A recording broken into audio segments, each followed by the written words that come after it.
పోలిస్తే నేరాలు తగ్గుతాయన్నారు AP home minister Anitha. మత్తు పదార్థాలను రాష్ట్రంలో సమూలంగా నిర్మూలించేందుకు ప్రభుత్వం పెద్ద ఎత్తున చర్యలు చేపట్టినట్లు స్పష్టం చేశారు. విశాఖలో క్రెడాయ్ నిర్వహించిన ప్రాపర్టీ షోకు హాజరైన హోంమంత్రి గత 5 ఏళ్లలో భవన నిర్మాణ రంగం ఎన్నో ఇబ్బందులు ఎదుర్కొందన్నారు. ప్రత్యక్షంగా పరోక్షంగా బిల్డర్స్తో పాటు కార్మికులు సమస్యలు ఎదుర్కొన్నారన్నారు. భవన నిర్మాణదారులకు ప్రభుత్వం అన్ని విధాలా అండగా ఉంటుందని హామీ ఇచ్చారు. పబ్లిక్లో ఉన్న వాళ్ళు కానీ ఇప్పుడు మీరు రిపోర్టర్స్ కూడా మీరు కూడా మాట్లాడవచ్చు. మ్యాక్సిమం తగ్గించగలరు. ఇప్పుడు ఈ టాస్క్ ఫోర్స్ ఏర్పాటు చేసిన తర్వాత నేను డే ఫస్ట్ నుంచి మీకు చెప్తున్నాను. నేను ఎప్పుడైతే ఛార్జ్ తీసుకోకముందే ప్రమాణ స్వీకారం చేసి వచ్చిన తర్వాత నుంచి కూడా గాంజా మీద మేము దృష్టి పెట్టాం. ఆ రోజు నుంచి కూడా ఒక టాస్క్ ఫోర్స్ ఏర్పాటు చేస్తామని చెప్పాం. యాస్టేజ్గా ఈరోజు ఈగల్ టాస్క్ ఫోర్స్ ఏర్పాటు చేయడం, దీనికి ప్రత్యేకంగా బడ్జెట్ని కూడా కేటాయించి సపరేట్ ఒక వింగ్ని సపరేట్ చేసాం.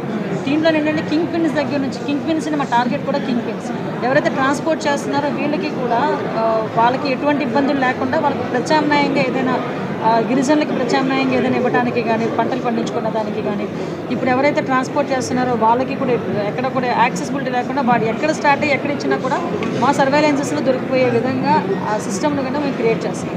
సో అటు కెమెరాస్ పెట్టడం, చెక్ పోస్టులు పెట్టడం, మొత్తం అంతా ఓవరాల్గా టైటన్ చేశాం. మీరు అబ్జర్వ్ చేస్తే చూడొచ్చు, ఈరోజు ఎవరైనా మ్యాక్సిమం ఎక్కువ దొరికే పరిస్థితి కూడా గాంజా కూడా ఎక్కడైనా ట్రాన్స్పోర్టేషన్లో కూడా ఎక్కువ దొరికే పరిస్థితి కూడా కనిపిస్తూ ఉంది. ఎందుకంటే గాంజాని నిర్మూలిస్తే క్రైమ్ అనేది మ్యాక్సిమం తగ్గుతుంది. ఎందుకంటే ఈరోజు క్రైమ్ ఎక్కడైనా బేస్ ఎక్కడ కనిపిస్తుందంటే గాంజాలోనే కనిపిస్తుంది. కాబట్టి ఈ విషయంలో మేము ఉక్కుపాదం అయితే ఉంది. ఎట్టి పరిస్థితుల్లోని గాంజాని స్పేర్ చేసే పరిస్థితి మేము చెప్పే అక్కర్లేదు. పబ్లిక్లో ఉన్న వాళ్ళు కానీ ఇప్పుడు మీరు రిపోర్టర్స్ కూడా మీరు కూడా మాట్లాడవచ్చు.